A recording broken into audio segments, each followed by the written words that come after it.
Somebody typed, "You always eat on here." And they did that at my lunchtime. Yeah, I'm on lunch break. People want me to do a live, and I'm going to eat lunch all within the space of my break. 2 for 1, man. I eat, you get chat. Sign on all you can eat Chinese buffet.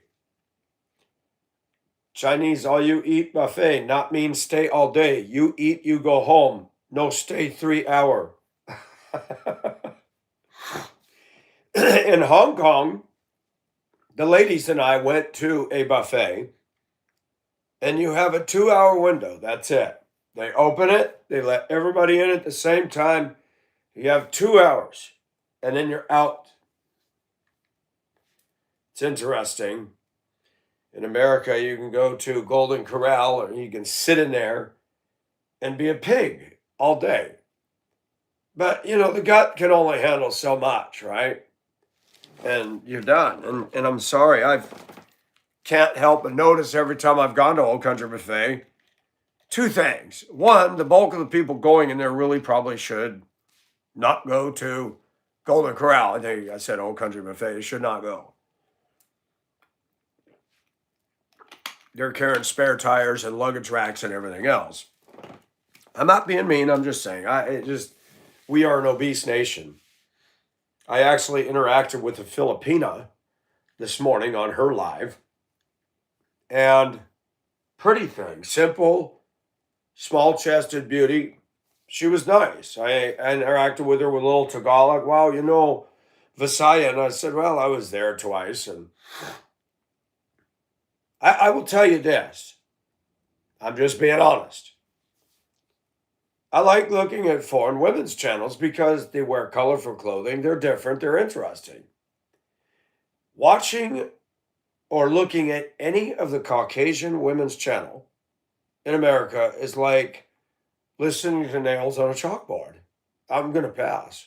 It's like, wow, there's just a bubble gum about all the women in this side of the world on YouTube. They think they're special. They think they're God's gift to society. And like I said, you got this Angel Hayes, hundreds of thousands of likes and views. And she's talking about God, not on a deeply theological level, but on a feelings based. And I've noticed feelings dictates our culture more than anything else. But watch this. Watch what I'm about to say because it's sleight of hand. Road rage is increasing. And why is that? Because men and women cannot control themselves. They let feelings take over. I'll tell you what, when you get in that car, you got to watch it. One moment of road rage could cost you your freedom, your life, an accident. Is it worth it? You got to be a defensive driver. You really got to pick your battles. But I'm going to be honest to what I say. Some people are going to take this as criticism. A lot of men don't like my assessment of things, and I don't, frankly, Scarlett, care. I am an equal opportunity critic. I will criticize things that need to be criticized in all of us, including myself. That's what makes this channel special, because I don't pick on women. I don't pick on men. I don't pick on whites. Everybody's fair game. I'm criticized all the time by internet clowns.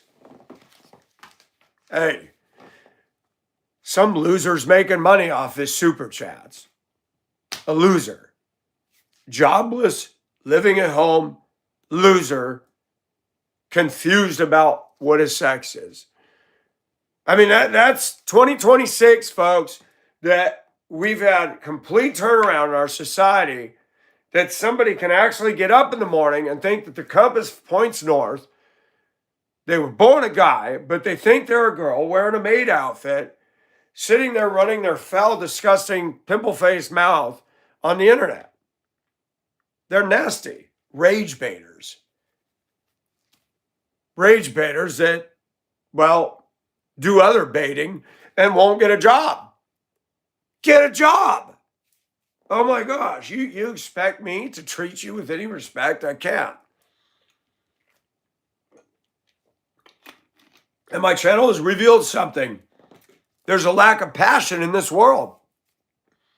People are afraid of the bad guys. I'm watching a grown man kowtow to this guy. I'm like, really?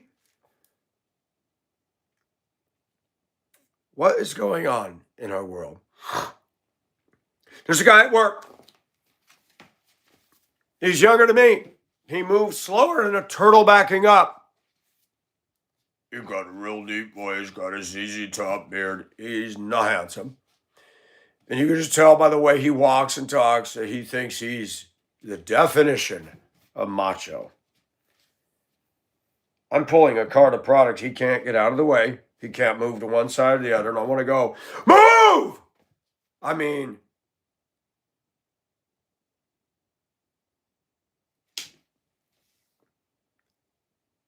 he was working with me at the pack table. He'd go in the shipping office. He'd go into the freight office. And I went to my shipper guy. I said, do you see that? I'm running around crazy and he's grabbing one till he'll stand there for half an hour and stare at it. I want to go up and say, item 1, location, go get it. What are you reading, a book? This is the society that puts me down. That's why I become so critical. That's why I learned to analyze things accurately. If you're going to judge me and what I do and my style, at least work as hard as me and do what I do, or shut it. I'm amazed at passionless people. We had a woman working there. She had that little white filter and that black and mild hanging off it all day. Walking around, I'm like, wow, you know. And he's over there, he smokes too, and they're up there, oh, and I'm like, oh, you're getting all turned on for her? Wait till she lifts that arm up. There's a jungle under there, man. People laugh at me. So I did message my supervisor, pretending last night's video, and I just said, look, I was honest. And he said, I'm sorry. I meant it as a joke. I thought you'd find it funny. As far as the other guy, and I'm like, unbelievers are not going to see what we see. But he was apologetic and he was nice. And I said, look, I'm sorry about the mistake. But I said, they got us doing so much. And I said, and this is just another reason they're laying more and more layers on us. And I'm doing the best I can. I said, even the receiving guy made a mistake with that order. And he messaged me back. He said, well, before I left, the guy said he got the others and he's going to send the extra back. I said, oh, good. So other than some shipping costs, we're okay. And he said, no, I know it's crazy. I admit it's easy to make a mistake, Mike. He said, we're all doing I said, every one of us is doing too much. They're laying more responsibility on us and then we can't get a raise. I said, the pay is birdseed for what we're doing. And he said, as far as the old guy, he said, you have to understand one thing. That is just the way he is. But he said, he's threatened by your work ethic. I said, why? He thinks he works his butt off all day. Yeah, and talks.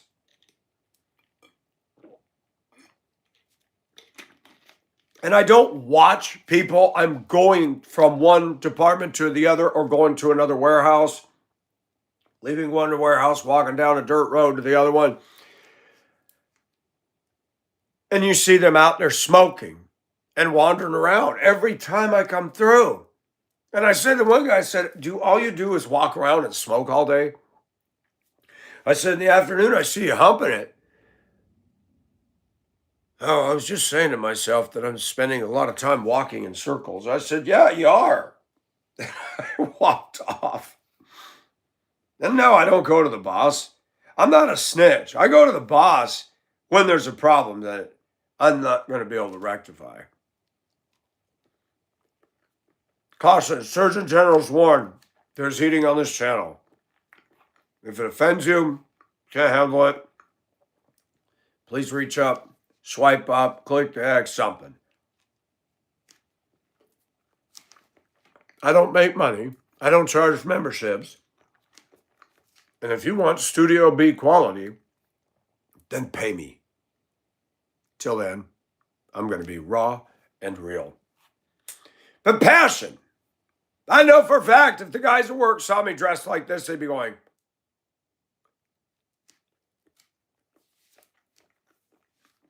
our culture likes to box stuff.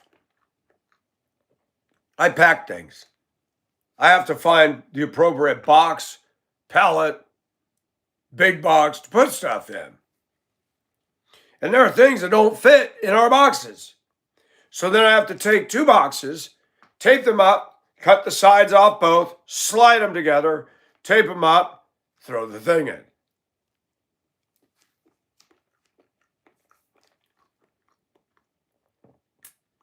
The way most Americans survive and get through the day is for their brain to function, they have to affix a label on something. Oh, he's trans. Oh, he's got mental problems. It helps them to cope. But it's wrong. I'm none of the above. If anything, you got the problems. And people judge me for my top. They judge me when I'm dancing as a grown man and cutting loose.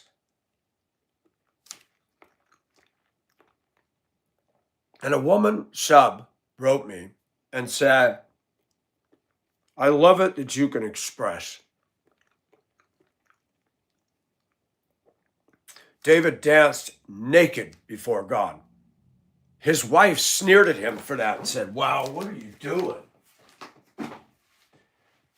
You know, women, come on. I don't know about men, but men have been beat down by something. You know, we've been conditioned by Hollywood. You got the wannabe Clint Eastwoods, Robert Redfords, of course, I'm dating myself, John Wayne's.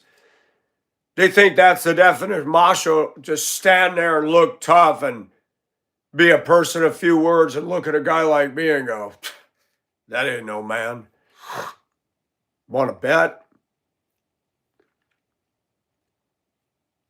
I think most men in America define manhood by the totally wrong end of the spectrum. Having a truck, having a beer can, and owning a gun does not make you a freaking man. Most men don't have the guts to do what I do. I don't expect anybody to do what I do. I be me.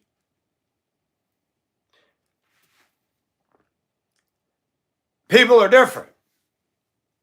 You know, ships out on the ocean don't look at another ship and go, man, you're funny looking. Yeah, but Mike, they're not living things.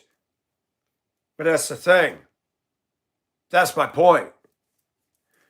The animals in the sea don't do it. A jellyfish doesn't look at a clownfish and say, dude, what's that? People are mean. People live in a box. And anything that comes in from outside of that box, they criticize it. They kill it. They injure it. They scar it. I've noticed that about humanity. Why is our humanity like that? Why is it so mean and nasty? Why is it that we're supposed to be the greatest country on earth and we have the most sarcasm, mannerless people? Let that soak in. Because that's the truth. I've lived overseas.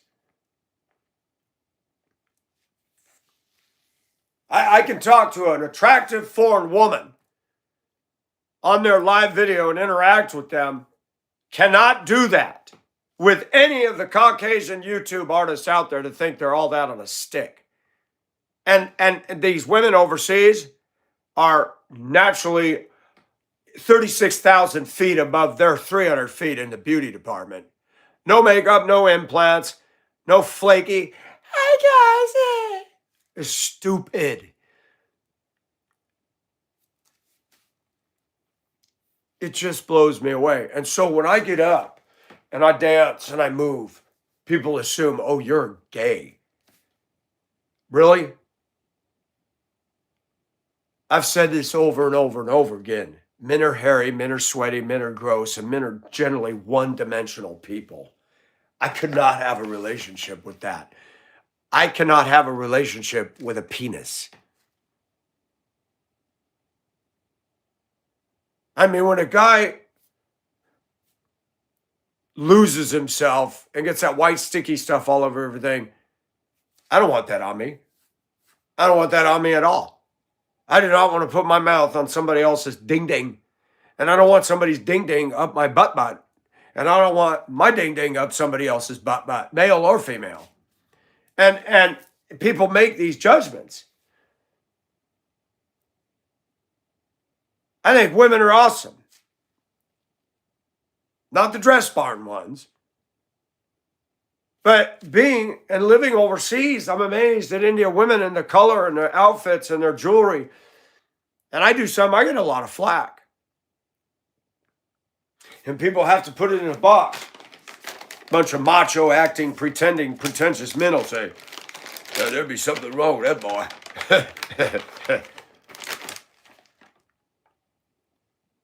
I watch men at my job. I watch men out there.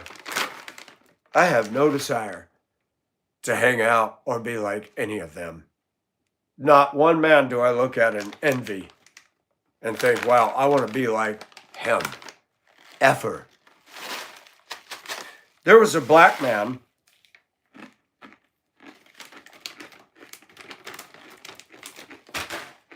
he was what's called a lead driver.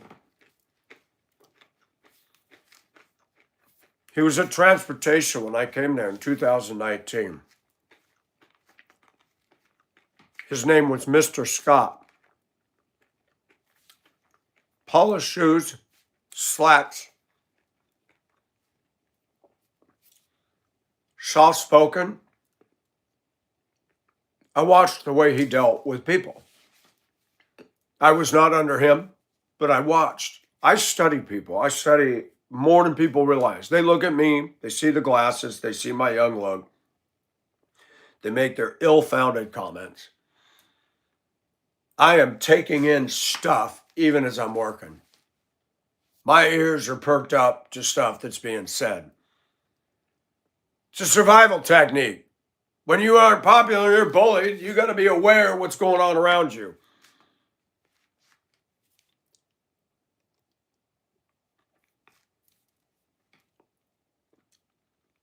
Mr. Scott, a year later, was getting ready to retire, and I went up and I said, I know I haven't worked for you, but I said, I have respect for you.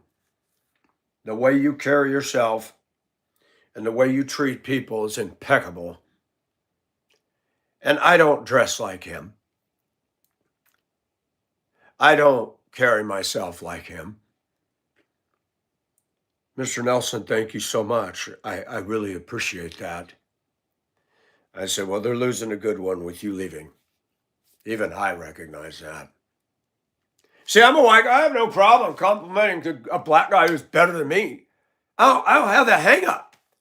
I cannot be like everybody else. I can't be like anybody. I can't even be like Jesus. Ooh, hold it right there. Wait, but you're a Christian. We do that to each other, don't we? We do that. Aren't you glad God doesn't come down and yell, you're not like me. You better get it together, boy. People do that. People, oh, you're not even like Christ. You're not even. Neither are you, clown. Back off. I remember those Yosemite Sam mud flaps with them holding two pistols. Back off. In other words, don't tailgate. If you can read this, you're too close. I want to get one that'll stop it right now, especially when grown men are tailgating me. Sorry, I'm not into butt blanking. Please don't get any closer. Grown man's going to see that he's going to back off. Why do people tailgate? Because they like to road bully. That's it. I mean, listen to me, man. I drove for years a school bus, and that is the worst vehicle to attract all the idiots on the road. Nobody wants to be behind a yellow bus. Nobody. So I see more stupid driving than even truckers do. They don't want me to stop. They're going to go around me when the stop sign comes out. And I've learned more about America through the windshield of that bus than I ever would in a college class. It don't matter if you got a degree. It don't matter if you dress professional. It don't matter if you got a 6-digit figure income. I've noticed something. Most Americans do not drive properly, nor do they make any attempt to do so until the cop shows up. That right there is the barometer that most Americans whack. You give them a driver's license and you let them vote and they can't use a turn signal. And then you wonder why we got retarded leaders running the show. Because you that's what you got out there in a car. And I do that. I'm not making fun of handicapped people. I've worked with handicapped people. I'd rather work with handicapped people than so-called normal that are hurtful and cause scars and a reason we're in all the problems in this country. Every time, suits and ties, college degrees, they're running the show, and look what they're doing to this country. They're the ones that are deficit. I don't have to look at things the way so-called normal men do. I remember when I worked at Voyager Bus Company, there was a clown named George. He was not gifted with good looks. He was a redhead, but he was red and hairy like Esau. I could not stand George. I never did anything to George. George would come in after he drove his bus route. We're all in our 20s. The Duluth News Tribune. And he would hang out with a woman named Mary Ann, 20 years older. She's got a husband and 2 kids George's age. And she would go, they'd all go after work to the OP Lounge across the street, a bar. And Mary Ann's in her 40s. Oh, I love my husband. I love my husband, Emo. I love my husband, Emo. That's his name. He made good money working for Minnesota Power. And they all go over there and drink.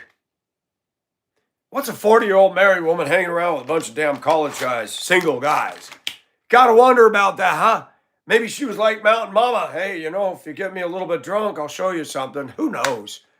I'm sorry. People are weird. All those cats judged me. I came to work every day. I love driving a bus. I like keeping my bus clean. I did trips. All those cats made fun of me all the time. Mary Ann was a B word. I finally went to my dispatcher, Guy, and I said, Guy, what is up with this woman? And Guy was the same thing. He'd observed people, and he said, Mr. Nelson, you're a good driver, and you learn from your mistakes. Said, we call her Ma, because it's a play on her first, last, and middle name. So we call her Ma. He said, she laid a bus on its side at Howard Ganesan Elementary. I said, what? Oh, yeah, she got too close to the culvert and went, boom. She's hit things, she bumped things, and she likes to act like she's this perfect driver. Don't worry about her, Mr. Nelson. We know what you do, and we know what and that's all that matters. But George was a legend in his own mind. Could not get a pretty girl. Could not. Except he had the magic wand. He'd have kegers at his greenhouse. He had shirts made Sweet Irish George with 4-leaf clovers. I'm like, there was a few of us that didn't like him there. And I went to one of my buddies. I said, look at. He said, what a clown. The only reason George had pretty UMD girlfriends is because he was providing the liquor.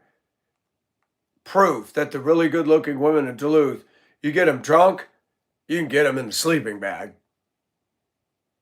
So then I started to look at George and go, this guy's full of this false confidence. You're driving a school bus. You move from Vermont, and you're going to sit in this room, and you host toga parties, and you're going to sit there and read the paper like some sophisticated, above everybody scholar. What's an ass? And I've run into that all my life. I looked him up on Facebook. His hair is gone. I mean, it's butthead right down the center. His hair wasn't near as thick as mine. And he's got a wife. I thought, yep, she looks like one of the beer drinking college girls. Ain't pretty now. And he's got a pack of kids. And I'm like, oh my gosh. And people would judge me. Man, I can't believe the things he says about people. You know what? When you've been judged and criticized by people, this is what happens, folks. If you don't like feedback, then stop dishing it out. And our society dishes it out all day long, every day. Most of the people at the company did not like George. Then one day, he had a Woodland Junior High route. They were rough kids. They weren't rough like Richmond County, but they were rough. They were white, pubescent kids going on the bus all day.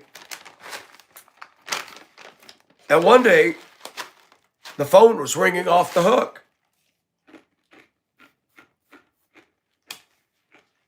At the bus company, George, they didn't have cell phones. Parents were calling saying, my kids are saying the driver's drunk. Boss fired him. Boss did not have him drug tested. George waited a full day. He called back and said, I'm going to get an attorney because you didn't drug test me. Oh, clever, George. You waited a day to ask that. Cute. Let it get through your system. What a clown. Boss reinstated him.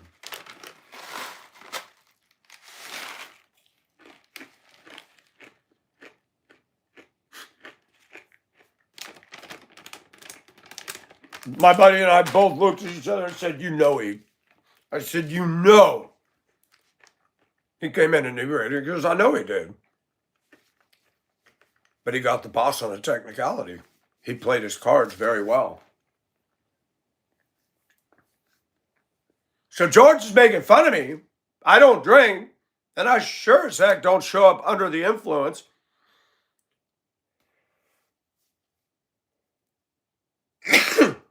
Excuse me. He was weaving down the road.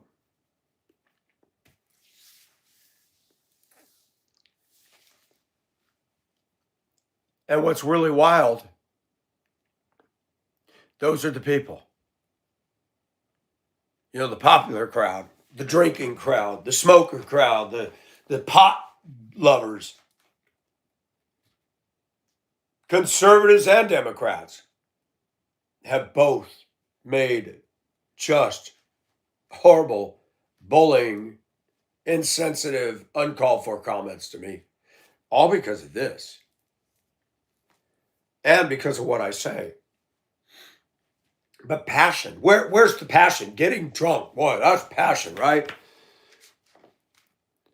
Marco writes, you are not a man.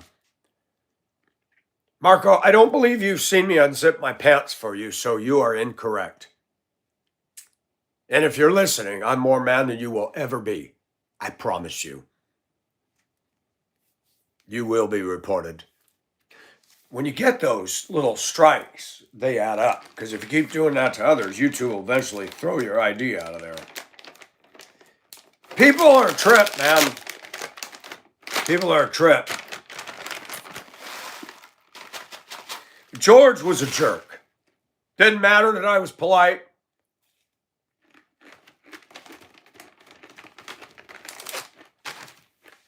I wasn't bold then like I am now. So you know what, George? I know you're a legend in your own mind. I don't care what you think of me. You're not cool. You're rude. Hanging out with a 40-year-old married woman getting loaded up. Getting college girls drunk so you can sleep with them. That's not a skill set, bro. And I used to call him Mr. Vermont. Because he'd have his little tweed jacket. He looked like, what was the, that movie Love Story? Tried to be so preppy. And my dispatcher friend laughed at me and he said, Mr. Vermont, he said, that's funny. He said, he's so uppity. I said, it's a joke, man. He's not cool. And his house had a reputation. He hosted toga parties. He used liquor to get them drunk so he could sleep with them. What's the difference between that and Bill Cosby slipping him a Mickey? Nothing. And women that go after that stuff and go there, they're stupid. Man, all this alcohol flowing. I remember if you wanted all the chicks, provide the liquor. Look, if I was on a Saturday, had out big old barbecues and got meat going on out here, and I had tapped kegs up on tables saying free, it wouldn't take long and we'd have half of Augusta down here.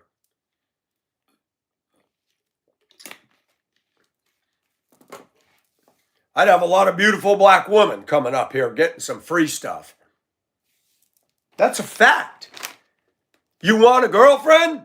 Provide the vice. Hand her $100 bills.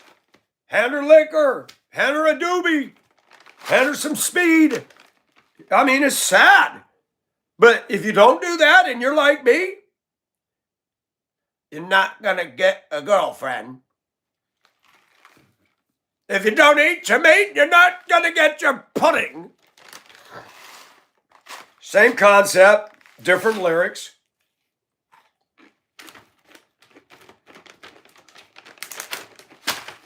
If you want your pudding, Michael, you got to provide the alcohol. It's about the vice, silly.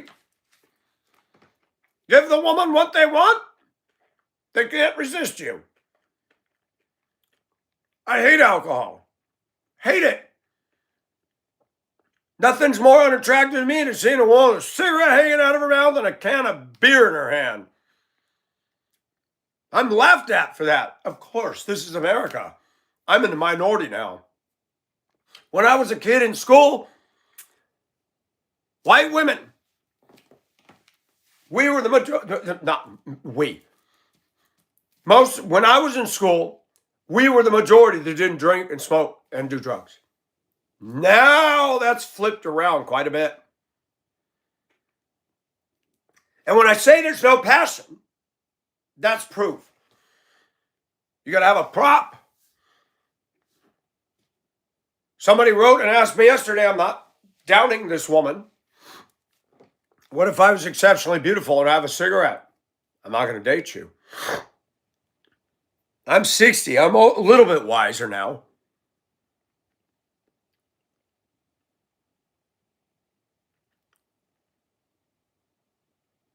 Hey, Marcos, if you're listening, you can take your comment down so you don't get reported. So if I was you, I'd remove it.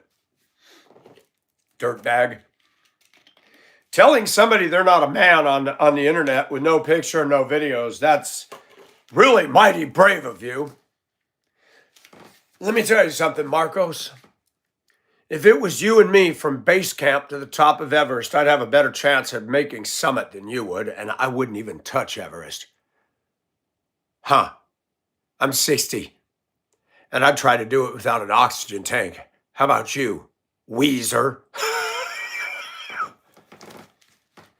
Little trolls, thanks for giving me cannon fodder. I appreciate you.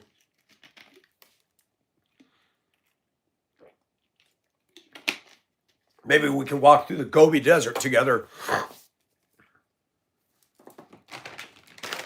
See who makes it to the other side. I love people when they feel brave. Pew, pew, pew on the keyboard. So many of them. And they're up at this hour, probably unemployed, living in mommy's basement, and they stayed up all night, and when I'm going to work, they're going to go to bed all day. You ever notice that too? All the rats are up all night long.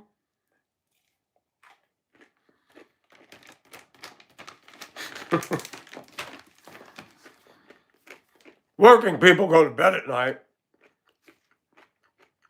Clowns be clowns all night. And while you're working, they're sleeping. I noticed that. Right when you lay down to go to bed, all the buttheads come out with their tribal music. I got small balls. I got a little smoky. I have to overcompensate. So I drive to irritate. I like to shake your house. Because I'm not a man, I'm a mouse. Yeah. Crap breeds crap. Take the letter C off, and guess what you get?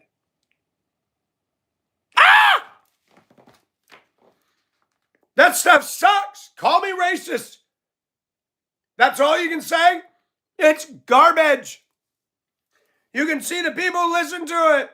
Behavior follows. I'm sorry, you listen to the women, the music that women listen to. You see a plain Jane woman who looks conservative, and on her short it's the N-word and the blah, blah, blah. I'm like, I would not think that she would listen to that. I'm not going to date a woman who listens to that. No. I'm becoming convinced. I'm just becoming convinced. I'm going to die alone. I need to be like Tom Hanks. I need to build myself a giant raft, except this time to drift away from the U.S. and land on an island and find salvation. I could have more of a relationship talking to a soccer ball than I could people. Wilson, are you listening to me? I could be out there in a top like this and erect a sail.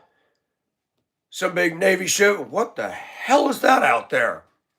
I have no idea, but it looks interesting. And I'll just wave. Hi, boys!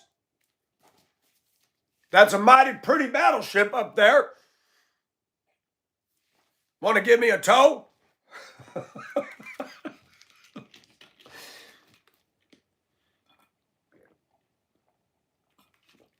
Do you need to be rescued?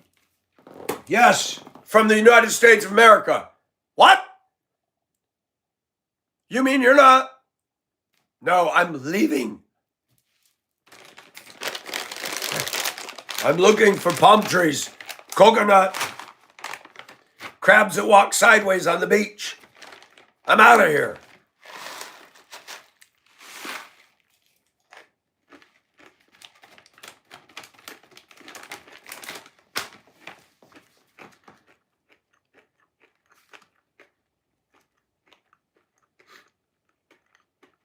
Imagine taking an ice skate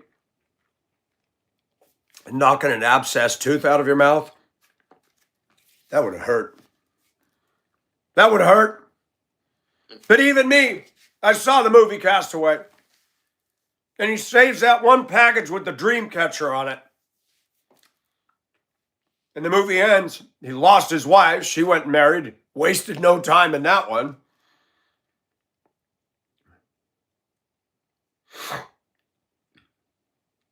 And he goes and delivers this package to this woman.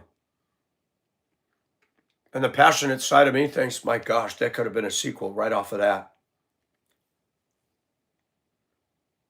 Not the woman. He shows up in his own truck. And you would think, man, this is like old. What's the story behind this? My plane went down and it was the only package I could save. And you wish they'd fall in love, right? Never did have a sequel. Tom Hanks is another liberal. It's wild, but there isn't passion when you're getting drunk. There isn't passion when you're smoking pot. And I don't care what you say, there's nothing attractive with a woman going, I'm sorry, I have a right to say that. We already know about the health problems with all of the above. And I think it's interesting. I've lived 60 years. I've been teased and bullied.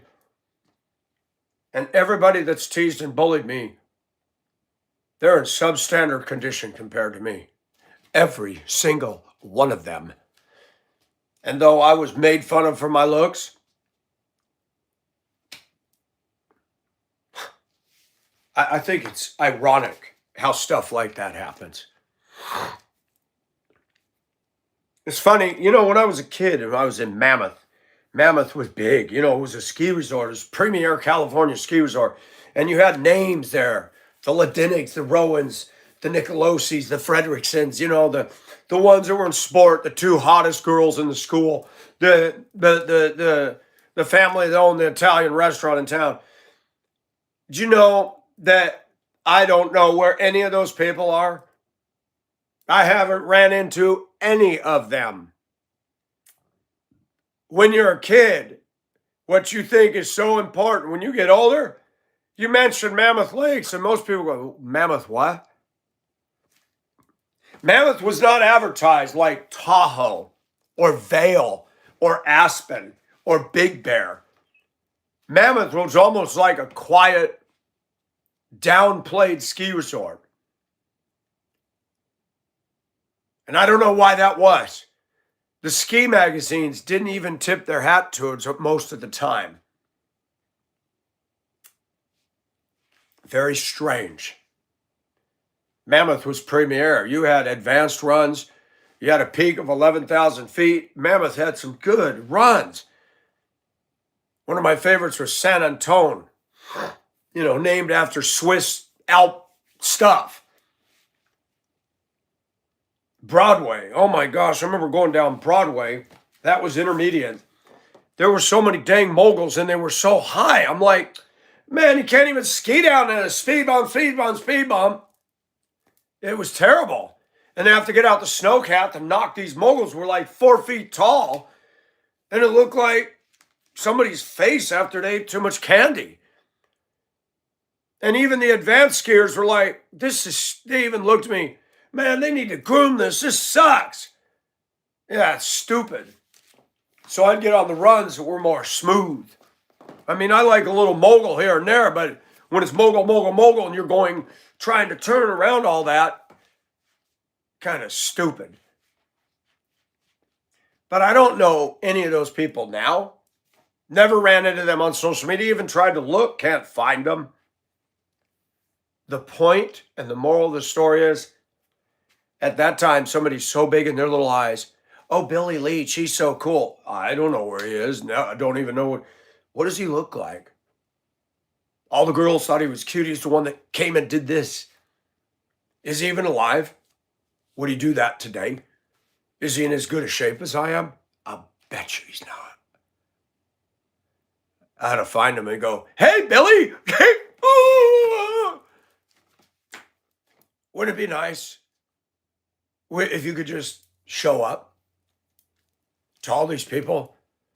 Who the heck is that guy? You remember Mike Nelson, the one you called Squirrel? Mike, yeah, that really spastic guy. That's him? No way. The people are mean. They try to put me in a box. And I noticed something about people who use pot, smoke, a lot of them, and the drinking. Gives them a form of courage and identity. All the smokers hang out with smokers at work. It's like, oh, we're in part of the fellowship of the cigarette club or the alcohol club.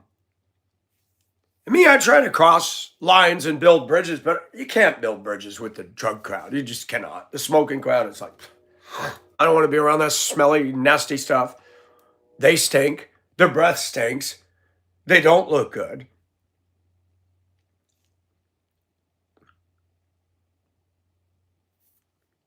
Where's passion? Let's get passionate about my twuck. And we talk about my twuck. Oh, I did a 32-inch lift. And It's like these guys that buy these rice rockets and they put a spoiler on a car that, why'd you put a spoiler on that? It's not going to do a bit of good on that thing.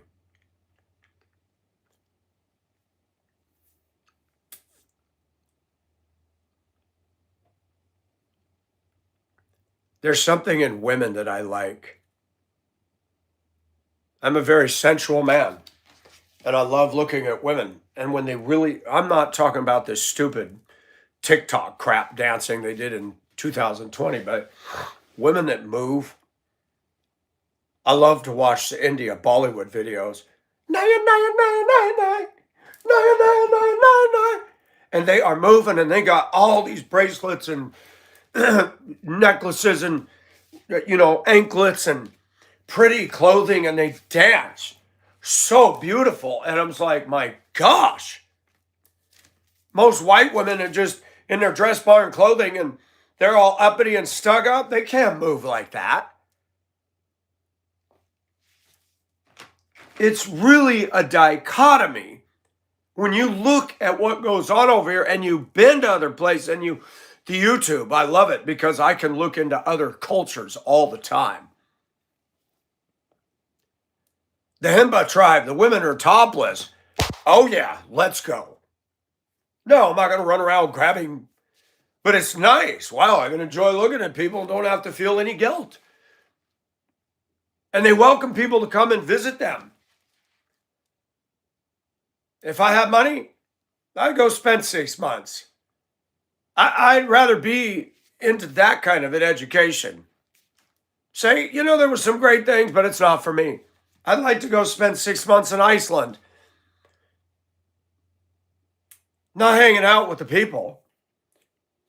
I don't think Iceland people would be anything I get excited about, but Iceland, to see the northern sky, to sit in a thermal hot spring, Iceland is just beautiful. Some of those Iceland older homes are just beautiful. Wood, they're so warm and cozy and so much personality in them. I don't like this new stuff. I hate it.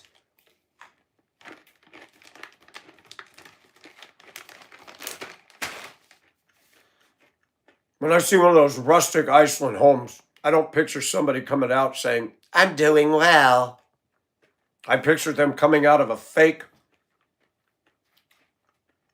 the house with a great room and the brick cladding on the outside, starting in the low 350s. Yeah, you can hear somebody flush the toilet 2 walls away. Junk. No personality in these houses. None. None. I may have my problems, but I don't care. I look at most of the women with their backdrop. Ugly. Ugly motive, ugly junk. They spent money on faux BS. My room screams personality. It screams individualism. I mean, we got eclectic going on all over the place. Pirate sign, that Asia embroidered thing, lighthouse, Moby Dick, that old school mirror, captain's wheel, a garden gate, the Masters, toy trucks, 10,000 body sprays, 10,000 bling blings, a tiger. Come on, man. I like to think of myself as a multifaceted gemstone. God's still working on the polish part. And I'm rough cut lumber. You get too close to me, you're going to end up getting splinters in your hand. And that's why society's so nasty. When you go to school, you're expected to go through the same funnel. But in school, the same thing takes place in school that takes place in a workplace. You have the so-called popular kids, and I don't know what determines that. I don't know what calls that. They're popular, but if you step outside of them, ask yourself, why are they popular? Who put them as popular? You vote for class president, the same loser wins every time. It's all a joke. And when I drove buses, kids said, Mike, what is the difference between being a kid and an adult? And I said, well, an adult, you have more responsibility. But I said, really nothing. The playground just gets bigger. Mike, what do you mean by that? I said, bowling still goes on. People still can't wait their turn in line. You see it on the roads. Go look. Go look anywhere in America. Watch the people doing dumb stuff. Suits and ties. Right lane ends, merge left. So all the cars are merged over. You're down to the last little bit of the angle. Here comes Spacky. Suit and tie. Not going to signal. He's just going to turn his car in front of my bus. And I honk. I honk again. You're not even using a blinker. You're just cutting me off from a dead-ended right lane. We're past the zipper. We're past the zipper. And I wish I had supernatural ability to fry the brain in his SUV. And it stops running. And I'd love to open the door and say, don't waste your time getting a good mechanic. They're not going to repair the damaging to the wiring and the brain of your car. And drive off. I wish I had the power to teach people a lesson, not harm them at all. You want to go down my street with that tribal bullcrap? You like that bass? Well, that'll be the last time you hear it. Boom, boom, boom. The speakers go, the stereo goes. What happened to my tunes, man? They're gone, babe. Go beat on a drum somewhere else. Boom, boom, boom, boom, boom. We got no rights. We got no rights, man. In America, we got no rights. The clowns got rights. The bad drivers got rights. You react to them, you'll be ticketed in the court. Have you noticed that? The police are here to protect and serve. Who? The bad guys. Oh, don't look at somebody who's causing road rage. Don't make eye contact with them. Don't react. And now it's getting worse.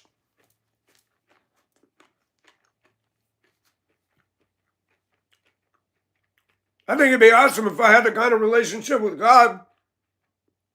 I could just say, God, I'll take an order of spike strips on the side, please. Right side. Pop, pop, pop, pop. Oh, what happened? 4 flat tires and you went through my school bus stop sign. Now I can write your license plate down.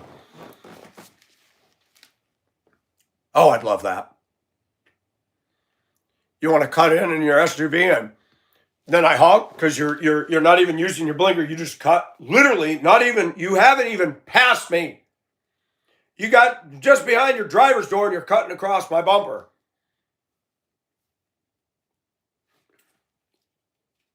Your insurance is not going to cover what I supernaturally am going to do to your car. Have fun paying the bank. Or better yet, take the clown business Spacky racing to the Denver Tech Center, being a jerk on the road, and elevate him at 36,000 feet in his car and put him on an 8-hour hold. Watch him crap his pants. I tell you what, if I had the power to do that, and that got out in the media, people have been saying that when they got into a bad traffic situation and they were acting up, that they were suddenly levitated. I think that'd be awesome. You want to play that loud, crappy music and you don't care about anybody? Lord, put that car in downtown Tehran right now. Rapture that car.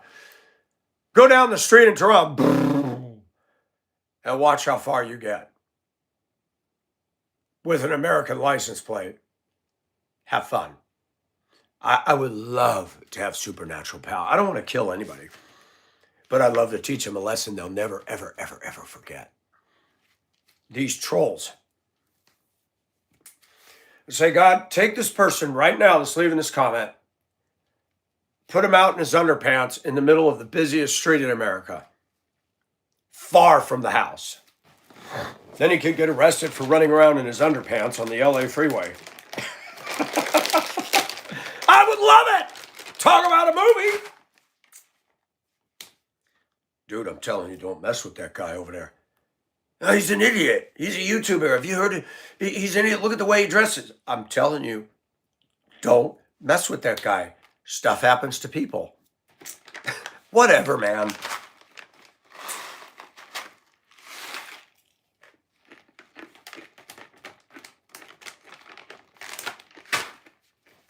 Hang them 10 feet above the mast on a skyscraper and just have them in a holding pattern.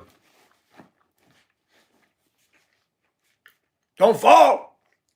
You'll split your butt cheeks wide open if you land on that needle. I do.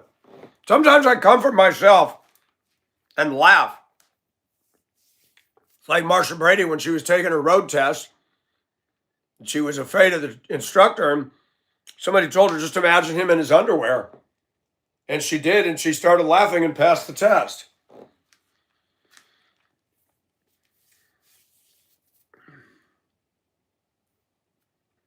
I'm glad I don't drive for a living right now because I just got all wrapped up. People are very rude. They're very selfish in their cars. They're going to reinterpret the speed limit for their convenience. Bullies. People who bullied as kids, they don't change. They do it in the car. You're driving, you're centered in your lane, and you see the guy behind you, and the vehicle's like way past, over the line, looking at you like this.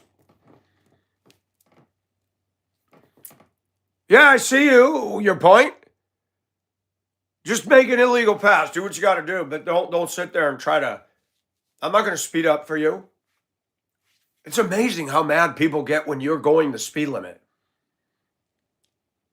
Some of them voted for Trump too, by the way. They're not all liberals. You call that a well-adjusted person, you're going to harass somebody who's in the right lane going the speed limit. You're going to get mad because they're going the speed limit. You can fool people of who you are until they see how you drive your car. That needs to be the litmus test for people. Right there. Not what suit you wear, not how much money you make, not how many calls do you. What do you like behind the wheel? And you know what I found out? A gangsta doesn't drive any better than a corporate clown. Imagine that. So you got all your degrees, which are as good as toilet paper. You make 6-digit figures. You got the beautiful, stuck-up, narcissistic wife and the spoiled brat little kids that are acting up in school because they're privileged. And then there's the gangster. What is the difference in the driving?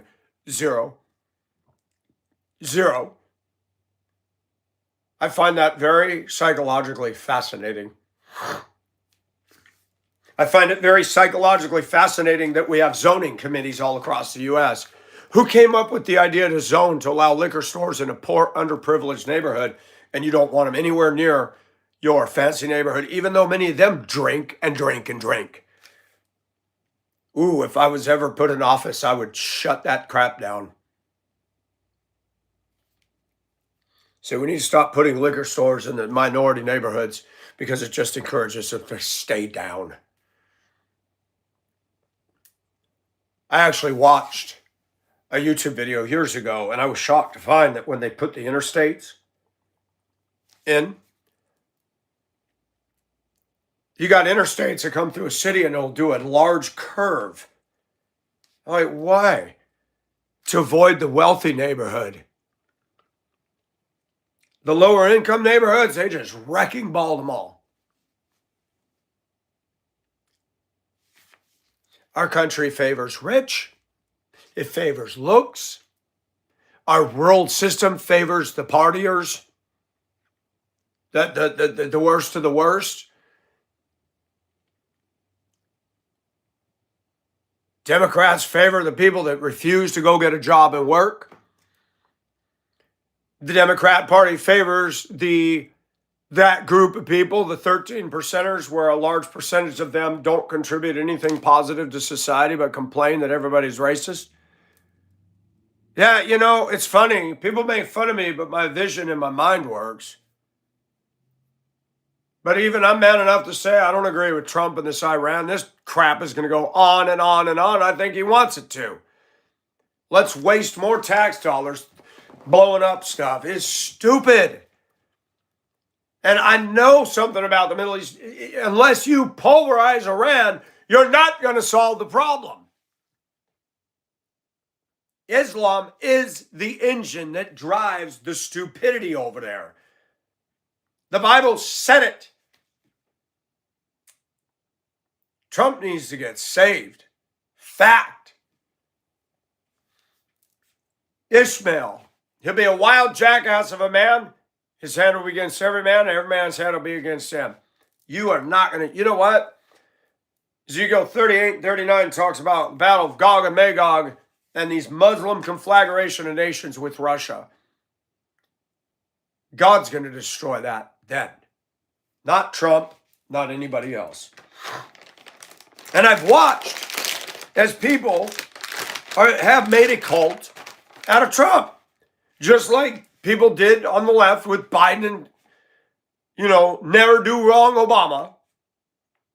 I said, why do people idolize these people? I promise you, when Trump gets off the toilet, it ain't scented poop. I'm sorry. We need perspective, people.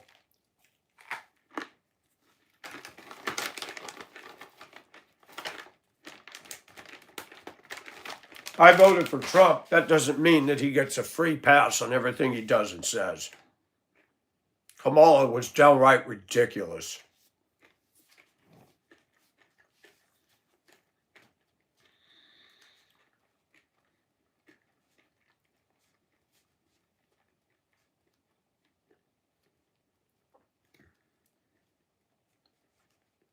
I went to vote, early voting.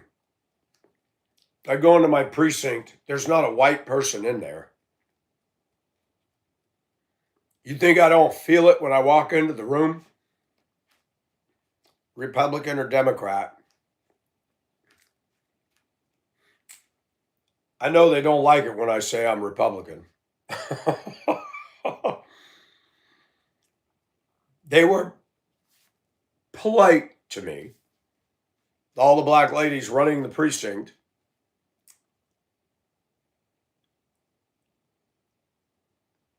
But I'm like, they're probably thinking, oh, what's he doing in here? What am I doing in here? I move where God tells me to move.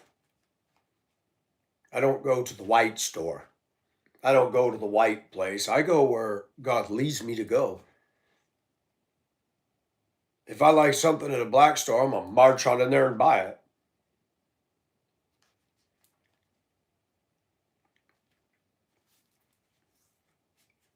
How do we get our country from being so divided? The reason this country is so divided is because there's a lack of truth. Or let's go further. There's a refusal to believe the truth. That's why we're divided.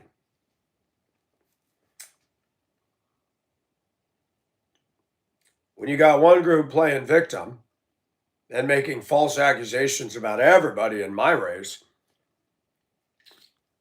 and you see white people apologizing for being white, that ain't solving the problem.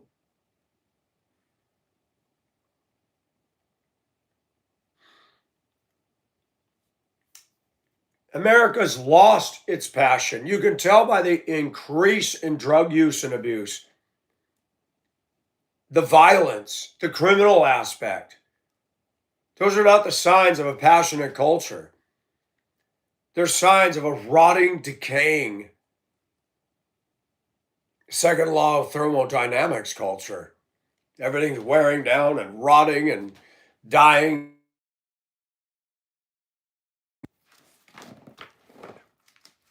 It's fun, isn't it?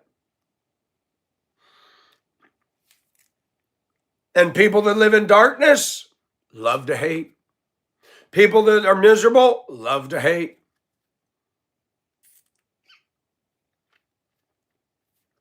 There's a dopamine release in hardened, jaded souls when they're rude.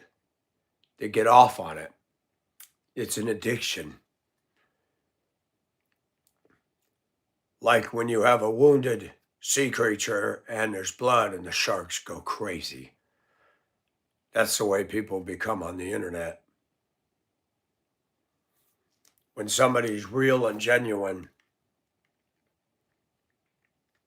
they don't like it. When somebody's dancing and expressing and being passionate, they mock it. David's wife mocked David. He danced naked before God. God had no word of condemnation for him, but his wife did. Bible tells us that Satan is the accuser of the brethren. Look at the people that come on here. None of their comments are based in truth. They're just accusations, name calling, hate. They're of their father, the devil. They don't have passion. Most of them are unemployed. When you got people sitting in their bedroom doing a YouTube channel, making money, rage baiting people, that's not a born again, saved soul. When you got grown adults being sympathetic and saying this guy's okay, that's pathetic. When you got people that won't take a stand and say this crap that you're doing is wrong, I know this guy, that's pathetic. And if you don't stand for something, you'll fall for everything. And that's what's happening. That's what's happening. And the thing is I keep coming back. I keep standing. Feeble and frail though I am, I still face the devil and face the stupid world, pull on my big boy pants and go into work because I'm a man. Because God expects me to. And I see so many people that aren't passionate.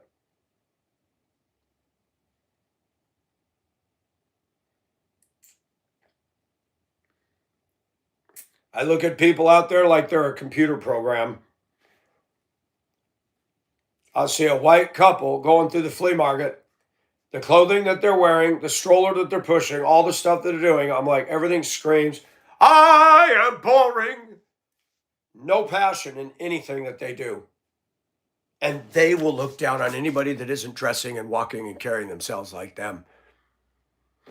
I'm hanging out with the ethnic women that are my friends at the flea market. The interesting, eclectic people.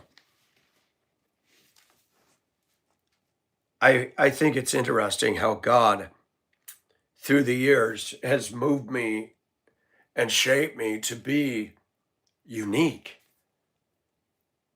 And people really criticize that.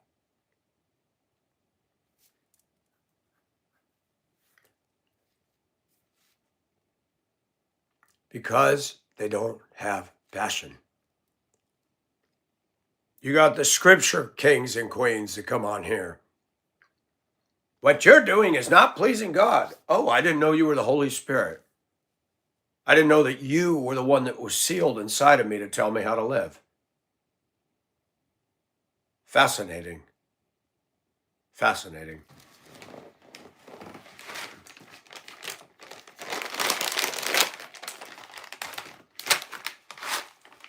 When you live in a place like Augusta, when you go through what I've gone through, that's why I started experimenting and just saying, you know what? Let's just be who I am. Let's try some things. Let's just try.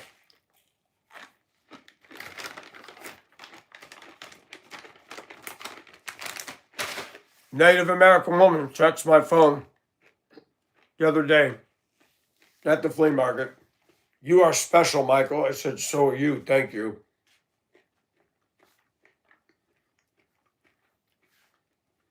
She kissed me right on the lips the other day. I said, wow, that was awesome. No, I don't want to have a fling with her. She's got those native cheekbones. Everybody likes her at the flea market. I'm drawn to uniqueness. Some nasty girl left a comment. And I'm like, you know, and I've made comments about certain things, By the way, I did want to show this. This is fascinating. A guy was doing a YouTube video talking about that. That's Kamala's daughter. I see no resemblance, so I don't know what the deal is with that. She's been on meds since 11. Growing up with Kamala would do that to you, I guess. And we got a whole lot of people on medications. This is a gal I spoke to this morning for the first time. A mother in the Philippines in Cebu. Simple, pretty beauty. I'm sorry, there are women that be so critical of that here. She's slender, she's petite, she's kind. I said, I liked and subbed. You seem pretty cool. Thank you, Ocean. I'll find your channel later and maybe sub it too. I said, right on. The women that come on my channel and sub are awesome because they're connecting to the content. And that's what I want. But most of the Caucasian women that have channels on YouTube, I don't watch them. I put don't recommend over and over and over. Narcissist, high-minded. But I got a nasty comment. Yesterday, I was on my break, and I'm like, you know what? That is not right. Woman said, oh, I didn't know paper clips on the outside of the nose would help you breathe easier. I was going to blast her. I said, no. Report. Now, I did comment, some women, white women, have so many things that look like they ran into a tackle box. I will comment on that. I'm not into those things myself. And I used to be very judgmental. That woman come up and give me a hug last week. But even before that, Michael, how are you? She looks me in the eye when she talks to me. She's exotic. She's unique.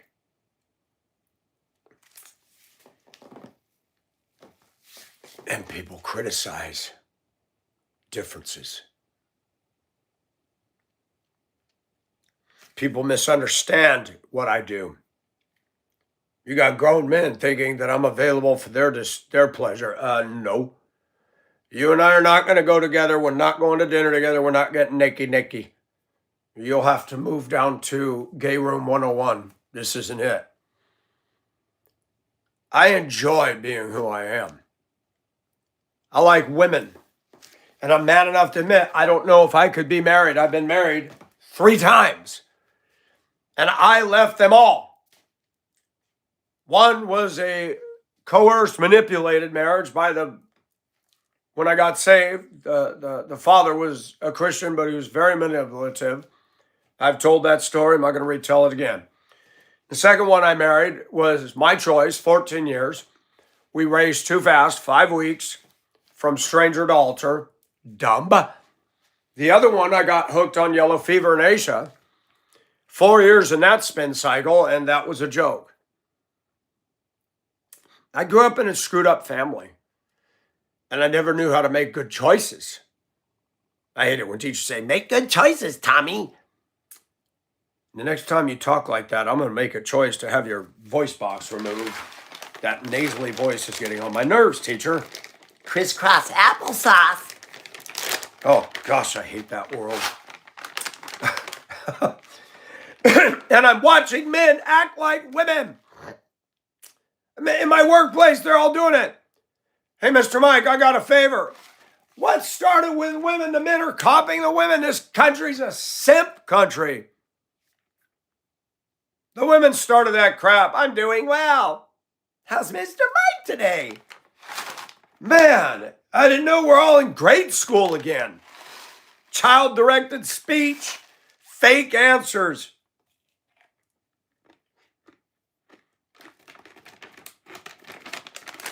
I'm going to do that to him today. That guy was kind of rude yesterday. How are you today? I'm doing well. I'm going to walk. He's going to go, what the hell did he answer me that way? He never does that. You're not doing well when you're being rude.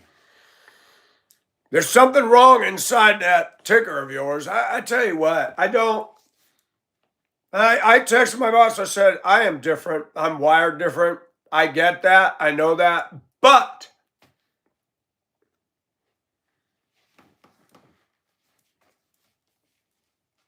and he agreed. He said, we are not the same. No, I'm not the same as most of the people in this country. Want me to get racy? If that one wanted to make love with me, even though I'm a Christian, I'd lose myself in her. She's 48. I don't have to worry about getting her pregnant. She's exotic. That chocolate and vanilla would go real well together physically. And we look in this society, there's no passion. She's dating a woman.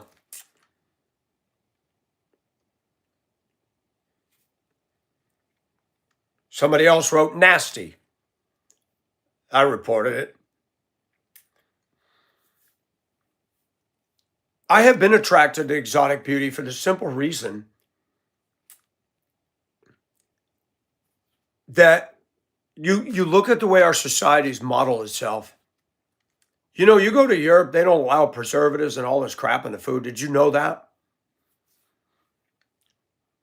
We are bought on a brand, Nabisco, Frito-Lay.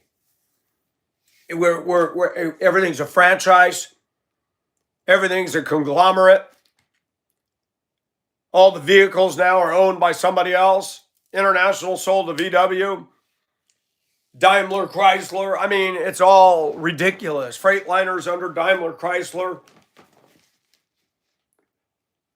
And people are the same. Ford, Chevy, or Dodge. Ford, Chevy, or Dodge. Prius. Toyota. Everything's a brand. Everything's about that. How about if I'm none of the above? You're not going to fit in. But there's an eclectic group of people in this country, and some of them are fascinating.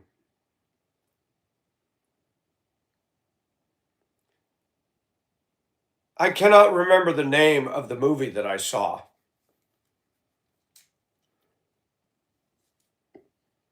I wish I could remember it. It was fascinating. Something to do with the circus. And the guy hired the laughed at. And the place burned. I don't remember all the story. I saw the movie. I cannot remember the name of it. Somebody could leave that in the comment. And one of them stood up and said, you know, we're all different and we wouldn't have made it. We've made it here. And we become a family. You get a group of people together that are unified in this country to rock the status quo and to dare to say the truth, even though you're called a racist and a hater and this and that by clowns that can't win an argument by actual concrete fact. I hate politics in America. I'm so sick of it. Rashida Tlaib, Ilhan Omar, Ding Dong Dell, AOC, they have no business in a leadership position. Kamala Harris included. These clowns, Hillary, they're battle axes. They're women with a vengeful attitude.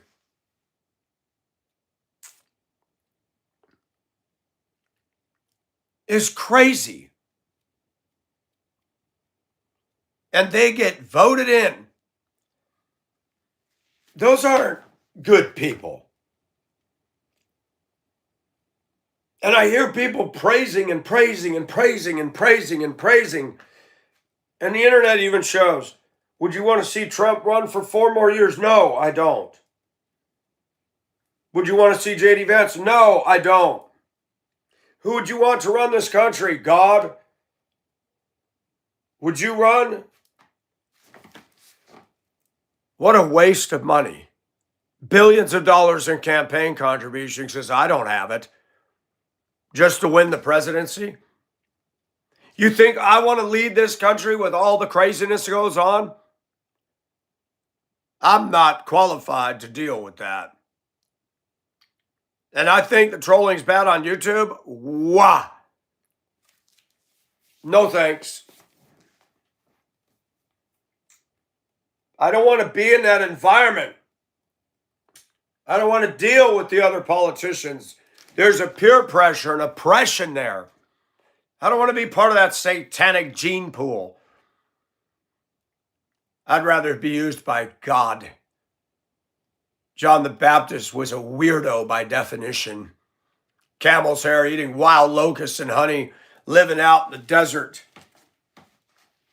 You know that the Jewish hobnobs looked at him and thought, get a load of this clown.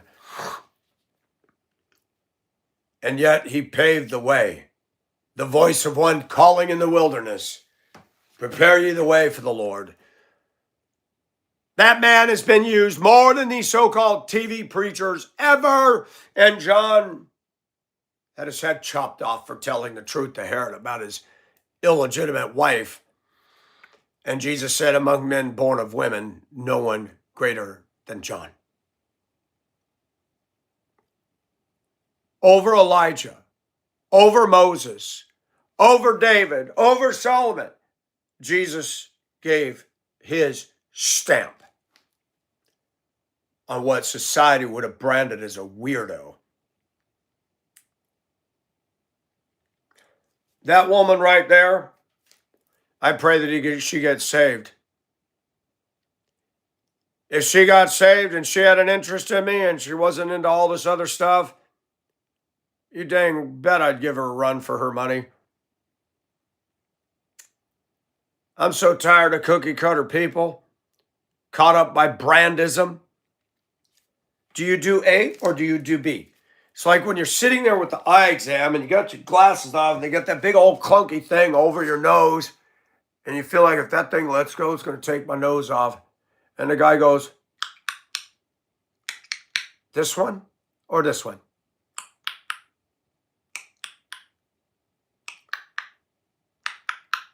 I can't see.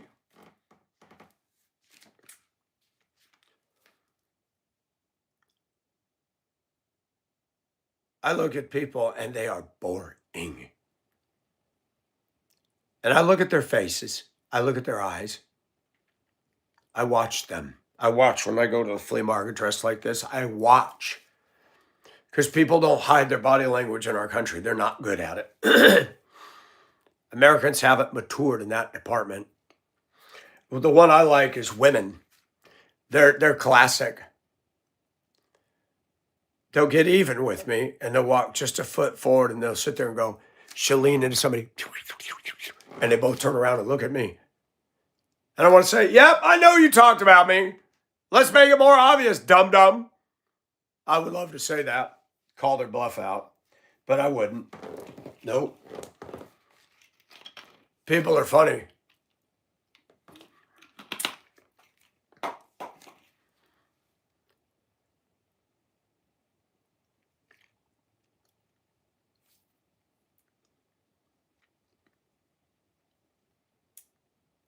I want a girlfriend. And every time I think I have an interest in somebody, then there's things that show up and I start to go, you know what? I don't think it's going to work. Putting two people in the same cage together is really kind of a stupid thing. It's like putting two raccoons in a small enclosure. Why would you do that? Why would you put two people that have been through their own experiences in the same box together? It seems kind of stupid.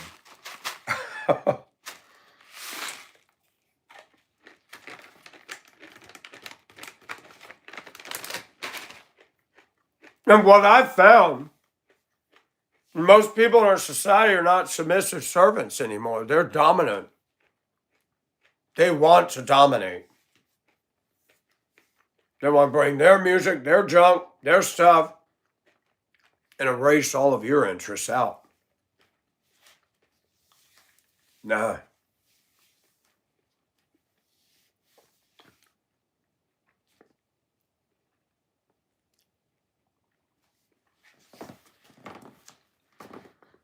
God's mercies are new every morning. He gives me the strength to face the day. Being alone and away from women taught me to become a man and not depend on people. I'm more ready to be with a woman now than I ever was because I've spent time with just myself. Most women don't do that. They grab on, latch on to somebody. And a lot of men too. People break up and they're already searching for a new love. Man, you didn't even allow yourself to get out of the spin cycle of the last relationship, and you haven't even put it in the dryer. And you're already going into another washing machine relationship. You spin me round, round, round, right round like a washing machine.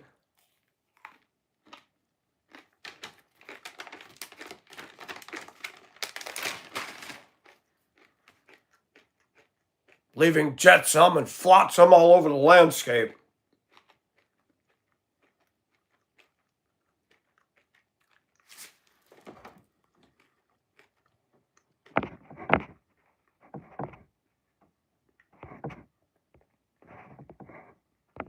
This one's attractive. She's too far away and she's got little kids.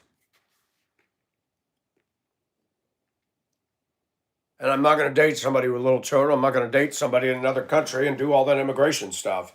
Nope.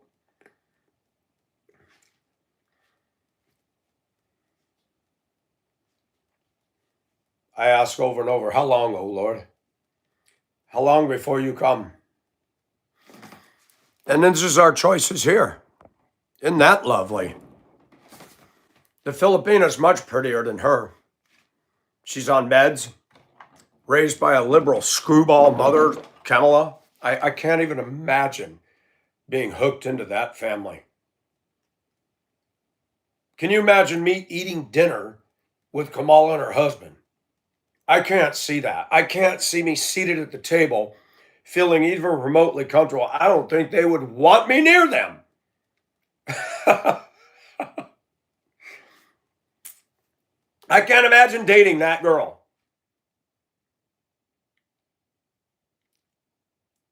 Now, I'm not blasting her. She is slender. She's okay looking.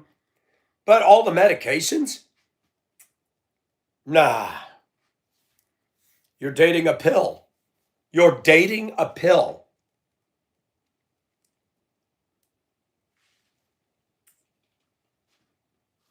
I mean, if you were like looking at women today like you're in a car dealership, it's pretty sad. That one's got high miles. The interior upholstery's shot. It's got a knock in the engine. You need to replace all the steering mechanisms and ball joints. Why am I going to buy this? And that's what we do. We date somebody who's a broken mess. Or women date men, they think they can fix it. Honey, if a man can't fix himself, why in God's name would you think you're going to fix that? And I listen to women tell me their stories of dating this guy and that guy. And then the guy does something and you're like, what were you seeing in this guy? Kind of scares me, some of the stuff I hear.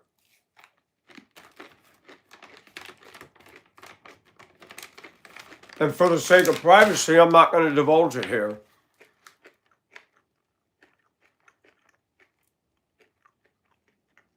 Be kind of concerned bringing a woman in my life that's had an association with some dangerous people. I don't want to bring that into my world. And then people don't talk to you for 3-4 days at a time. How are you going to find out? How are you going to find out about each other if you can't even say good morning? And I just let things go. Don't try so hard, Mike. See what these people do. See how serious they are. They're not. They're not. And because of privacy and trying to keep conversations private, things reveal themselves. All this frenetic activity and texting back and forth, and then poof, 3-4 days. trust the actions, not the words. And that's okay because I don't fight it anymore. Well, Mike, go after her. No, I'm not. I did. But it's like, you know what? It's good that you see those things. You need to see those things.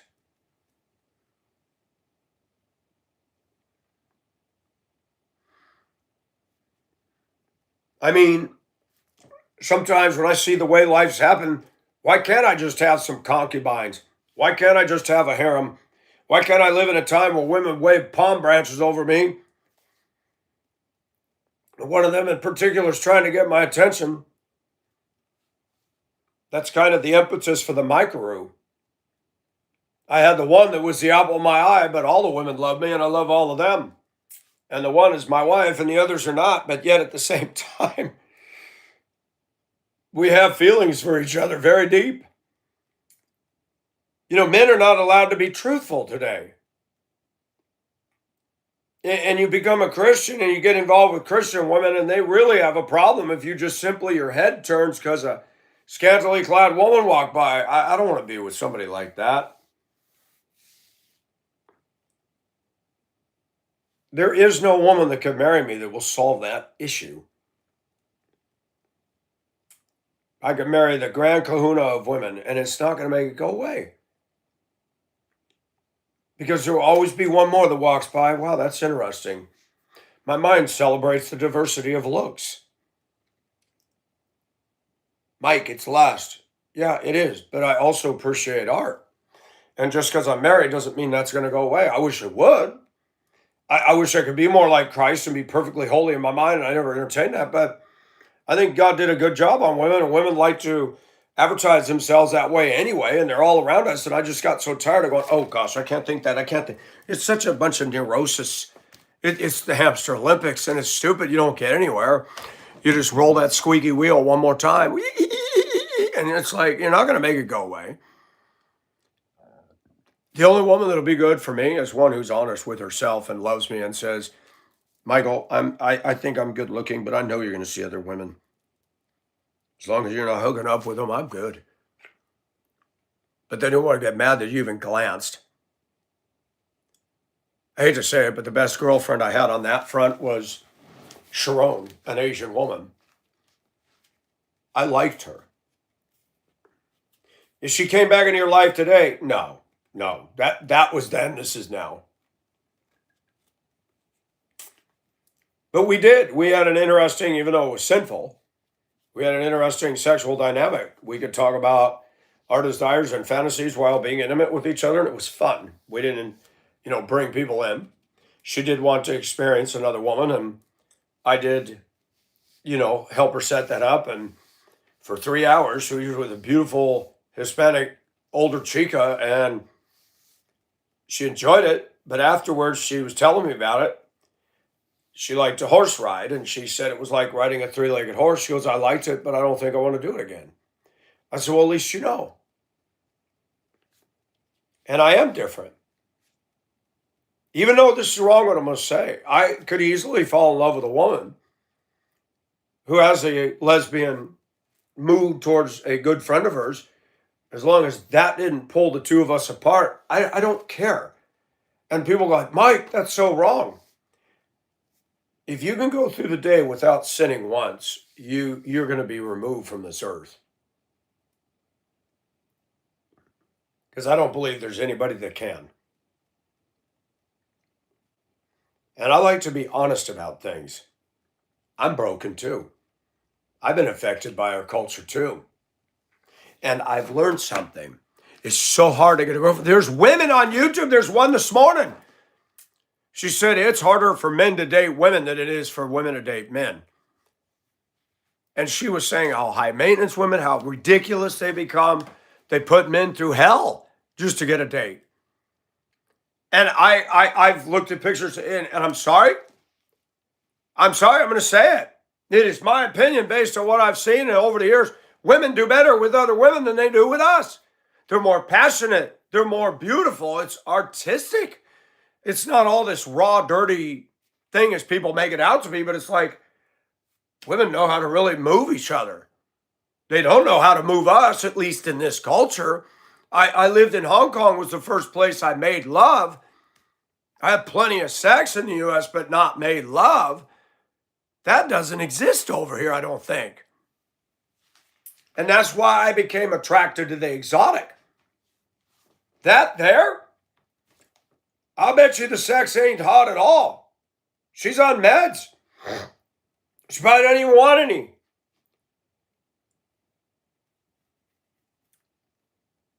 And then you go to church. And for me as a Christian, admit this is, you're not going to hear this by these preachers that you listen to on YouTube. But I'm not a pastor and I'm not a preacher. I keep it real. I'd rather have a lesbian, or I'd rather have a lesbian girlfriend that loves me and has that exotic side to her, but it has no impact negatively on our relationship with each other than some silly, self-righteous uptight that you're going to end up divorcing or leaving. I'm just going to say it. Because what most people don't realize, we can talk about sin, and sin is real. It is. But when this woman hugs me and talks to me, and she got that smile, I guarantee you there's more passion to that woman than the one just pictured. I could easily lose myself in that one. People look, oh, she's into women? At least she's colorful. At least she has passion. At least she tries something. Most of the women in our culture, do you like your dog? Do you like Netflix? Do you like Subarus? And do you vote Democrat? Do you buy LL Bean or Land's End? How about none of the above?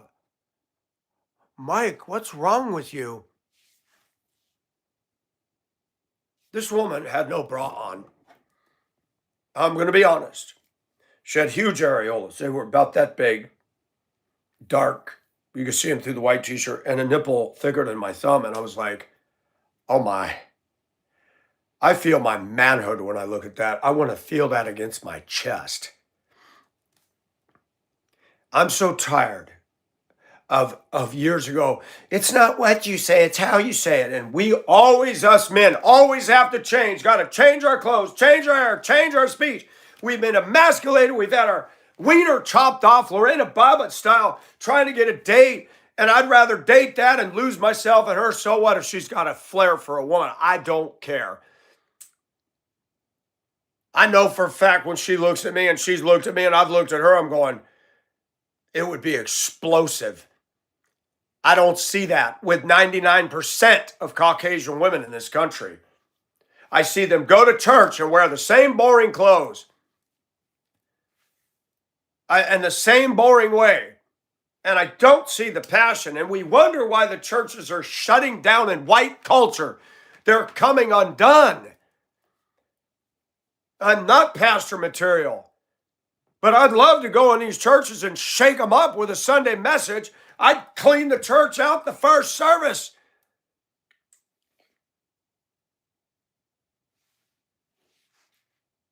Or they tell pastor, do not bring him in here again. And it's what's needed. Somewhere along the line, we think that being fake is proper Christianity. I'm not allowed to admit what's going on in me. I'm supposed to keep it silent and pretend. I can't do it. I'd love to feel that woman's chest on me. Oh my gosh. It'd be hot. It'd be erotic. I'm a man. I like a woman that can rock me. I see so much of our culture so cookie cutter, so boring. Getting excited. I mean, my friend, she goes home with her mother, and they watch Hallmark movies every weekend. A predictable, staid, stoic life. That's cool. It's safe.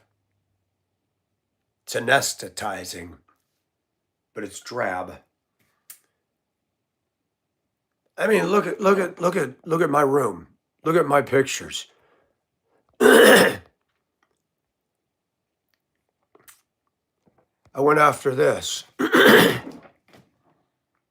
was a fail. But I got to experience Hong Kong and exotic food and exotic beauty. You don't see that. How many couples you see doing that in America today? I don't see it. And that boat was rocking. I'm holding her in my arms.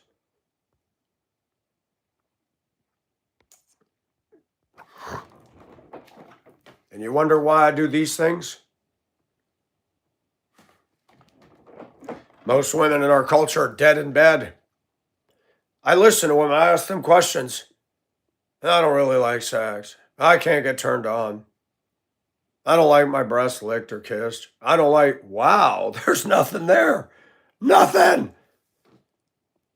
You might as well eat a box of chalk. I don't know. I was blessed with too much passion.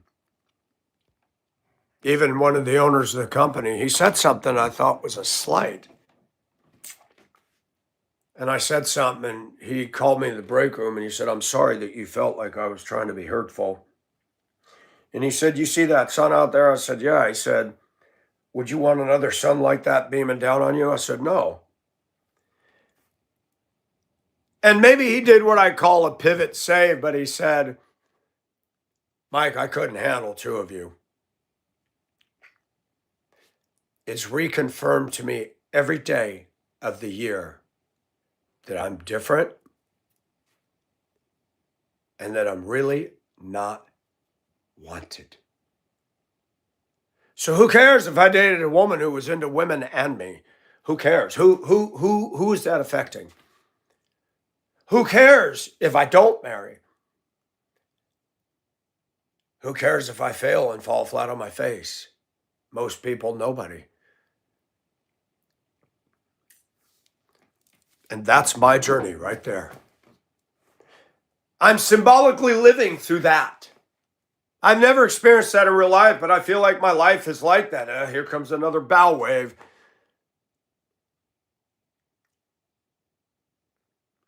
And if you notice, there's no other ship out there. Deep at sea.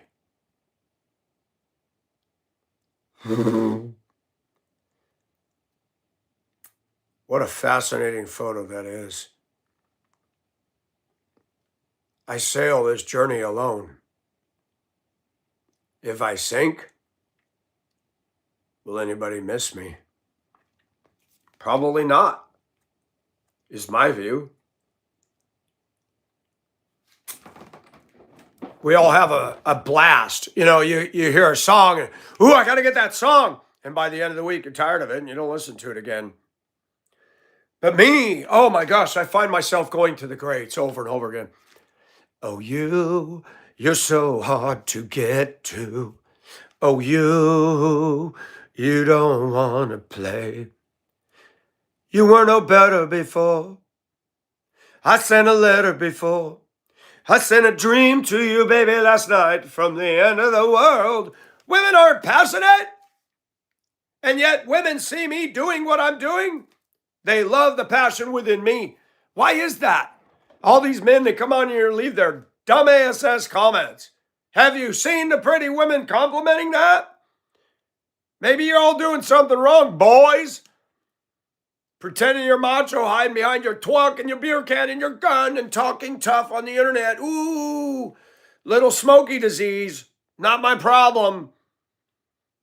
So tired of all the men penis posturing.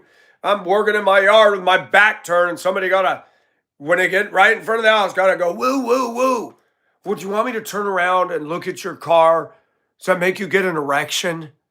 I'm not even gonna look at you. You're a little boy that hasn't grown up. I've changed, and this culture is not my culture no more. I'm an American, but this isn't America. I don't know what it is. Favoritism shown to the worst people. Favoritism shown to jackasses who don't do an honest day's work. It's just, life is dumb. And I want one last hope that I can find a woman while on earth that I could lose myself in. Who, when I come in the door, she has no bra on and they're poking right at me, and I'm just looking at her and say, gosh, you look good. I missed you today. But no, you sign on that marriage decree, that's gone. The passion evaporates quickly. Now she's got a closet full of 35 purses, 50 sweaters, 100. There's no room for your stuff anymore. And she brings in all her junk and her crap and her dogs and her cats and her everything else and all her habits. And I got to have this and then I've got to pay for it all. Man, I can't afford that. Well, I got to have my Netflix. Well, then go get a job and pay for it.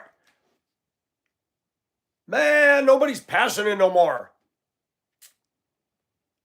I woke up with a Puerto Rican woman in Huntsville, Alabama. She was naked. I woke up in the morning, I opened my eyes, and her nipples right there. She's pretty small breasted, and I was just like, oh my gosh, that's so awesome. And I just started. And she, oh, you awake? Yes, I'm sorry. No, don't stop doing that. Wow, that's hot. So are you. And lose myself again. You get married and you're trapped like in a bear trap. That big steel thing closed around your ankle. Ah! And you want to bite your leg off to pull it out. That's marriage. It seems like a lot of women want to get you married so they can clean you out of everything you worked for. Marriage is a trap. It's brutal. It's almost satanic today.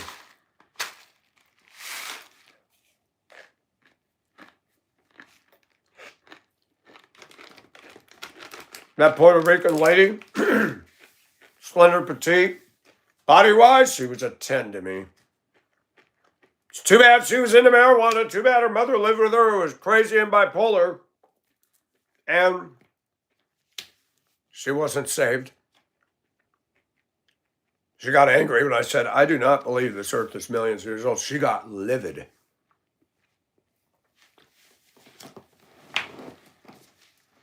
So you think that God doesn't exist and you think that this earth is billions of years old? Proof you have no passion.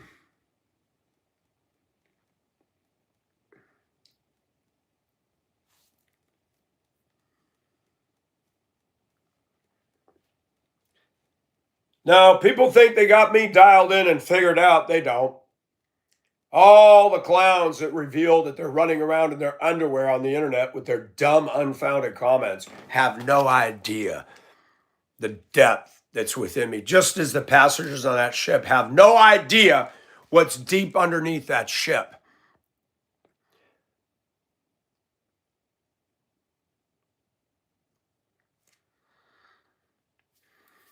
If you notice, she's all gray. There's no color. It's a black and white, but you can tell. You don't see the white superstructure. She's painted military gray. She's carrying troops. Imagine 15,000 men crammed on that, and that ship's taking a bow wave like that.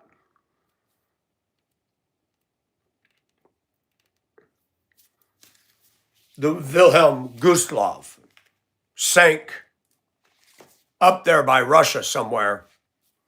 German ocean liner, smaller than the Queen Mary by far. Had over 9,000 people crammed on that ship. They were evacuating everybody. And there were U-boats, and the ship was sunk, and they said it was a greater disaster than the Titanic. Thousands died. And people were doing YouTube videos saying it never was noted and never got recognition. And I put on there, I said, the reason Adolf Hitler and Germany weren't exactly earning favor in the eyes of the world, and they were raising hell and killing people and ethnically discriminating and cleansing. Why do you think they'd care if a German ship with 9,000 Germans sank and they went down to the Davy Jones? Who cares? And people thought I was insensitive. I said, no, I'm not. Did they care about all the people that they killed? And most of the people on that ship were supporters of Hitler. and their wives. Man, fitting in. You want to get behind leadership like that? Bye-bye boat. It's amazing the ignorance of people on the internet. Now, if the Queen Mary had sunk with 15,000 U.S. troops, that'd be something to cry about, because they were liberating the world from the tyranny of Japan and Germany. And there's no doubt in my mind that God gave us the upper hand. That ship and her sister, the Queen Elizabeth, were being dogged by U-boats. Adolf Hitler offered 250,000 pounds and Iron Cross to any U-boat that could sink the Queens. They couldn't do it. That would have been a catch. Those ships were basically used as buses because they didn't have the jetliners and the planes to be able to haul people back and forth. They were the Greyhounds of the Atlantic.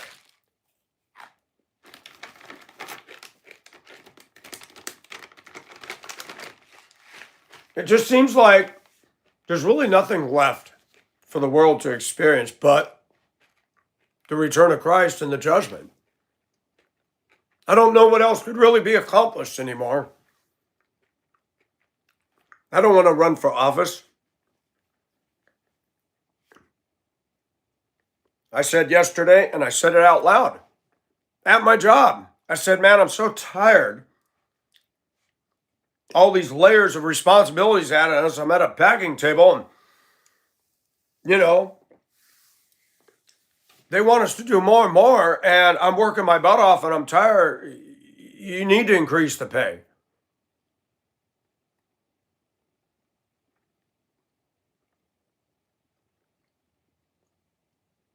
Most people talk about their workplace, and it's not favorable. Work is a curse. And it's made worse by the fact you got to work with other idiots. Sucks.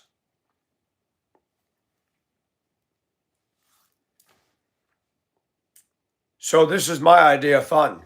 Trying fashion, reinventing things, trying a little of this and that, finding my groove. Boy, do you get criticized for that. I'll pull up a picture of Mungo Jerry on his summertime. Look at what he's wearing. All women wear a girl scarf around his neck and a mesh shirt and mutton chop beard or whatever going on. Nobody ever said, are you a trans? Are you gay? Kurt Cobain wore a bra with fake boobs and women's clothing. Nobody said anything to him about that. Courtney Love used to be hot. Now it's rumored that she probably killed him. That's the kind of women you're dealing with today. These younger women, they're killing people. There was a Hispanic woman that murdered her date, ran him over with her car, first date. What the hell?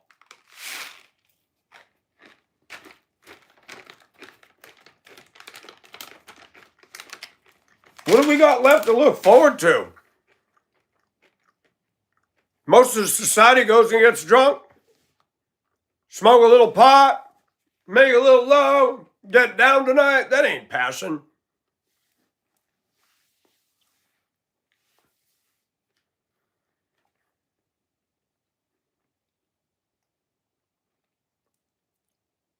I find that some attractive women. The flea market, there were several women that came up and said, oh my gosh, I love your top. Isn't that funny? Decent looking women are complimenting me now versus when I just wore jeans and a t-shirt. Why is that? Why is it when I started doing this, women are complimenting me, hugging me? Women on YouTube saying, if I was there, I'd date you. What's going on, man? What's going on? You guys obviously don't have the magic, do you? Because women are seeing something on this channel that doesn't exist out there. Genuine passion. Where I'm telling the truth about myself. I'm not out there playing an act. I'm doing well. What you see is what you get. And women are going, Mike's taking the dating process and standing it on its head. Let my channel lead me to a woman That's a real acid test because I'm not making a show. I'm keeping it real. Dating sites don't do that. It's all smoke and mirrors. Oh my gosh. A passionate woman who isn't passionate about shopping and blowing money and getting in debt and dogs and all this. A woman who just wants to be what's the word I'm thinking? A nympho with me, who wants to stand and watch a lightning storm, who wants to feel the breeze in her hair, who sometimes looks at me, come on, don't be down. Let me kiss you with my mouth, honey. I want a woman who dreams like I do, but not at my expense. That's asking too much today. I'm getting older. The women that are my age are falling apart. I'm not trying to be rude. Please don't get mad at me. They're falling apart. I'm 60, working in a warehouse. Most men at 60 aren't doing this. They're done. Most women my age are falling apart. And there's something wrong with me. Bonnie Tyler came to my mind and I prayed for her. I don't even know her. But she's an icon from my high school past. Used to think that I was falling in love. Now I'm only falling apart. Nothing I can say. Total eclipse of the heart. She had passion. She had feeling. That's gone. Taylor Swift and Katy Perry. Barf bag. What happened to good music? What happened to stuff that moved people? I go in and out of history and the 80s and the 70s and the 40s. Wow. To be the captain or the crew and watch that wave come up over the bow of the Queen Mary and that thing rises back up and the water comes down like a waterfall. Water so powerful, if you were on that deck, when that bow went up, you're done. You have no control of yourself. That water's so forceful, you're off the deck of the ship. And now you're in the sea and that ship can't stop and you can't be saved. I love that power. More people in America need to experience that to remind themselves, you think you're all that on a stick? You aren't.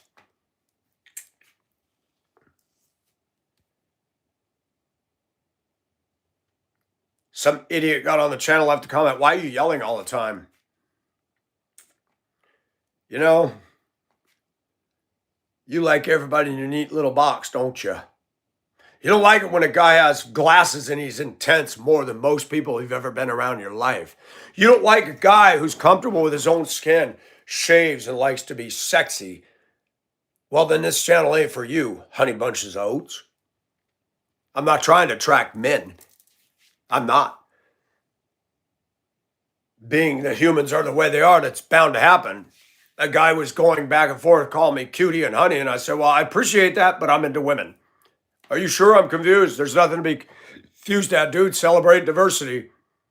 There's a whole bunch of people out there in the world, and we don't choose to look and act like everybody else.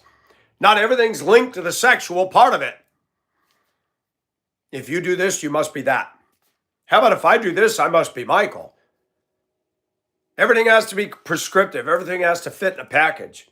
Is it Keebler or is it Frito-Lay's? Is it Chick-fil-A or KFC? No, it's Michael Nelson.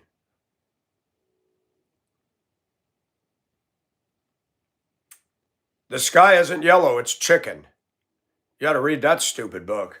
There's some weird quotes in that. The sky isn't yellow, it's chicken. An atheist friend gave that to me. I said, what is this crap? Contrariisms. Thank you for listening. I'm going to be passionate. Even though I live in a passionless world, I go to a passionless job. Life never ceases to amaze me. I'm different. I can't change. I can't be like anybody else, and it's not my job to try. God gave me a fingerprint that nobody else can match. God gave me a uniqueness that nobody else can match. And that's the problem. Everybody wants to be like a Swiss watch where everything is in perfect synchronization. If you want that, go join the CCP and you can walk just like this and wear the exact same clothes and march to the beat of the same stupid, boring socialist drum. And that's what society does. That's what everybody in this culture does. Did you buy this or buy that? I didn't buy either. Huh? What's wrong with you? You didn't see that movie? How did you not see that movie? Where have you been? You are bought and owned by the corporate world. You're going to tell me, you don't even know me. I know you by what you're into. You're bought and owned and a slave of the system. Not me. I'd like to meet a lesbian that falls in love with me so much, says, man, you rock me so much, I don't want to be with a girl again. I tell you what, me being myself, something's happening. Still a struggle because you go out there and try to be unique, and boy, you take heat for it.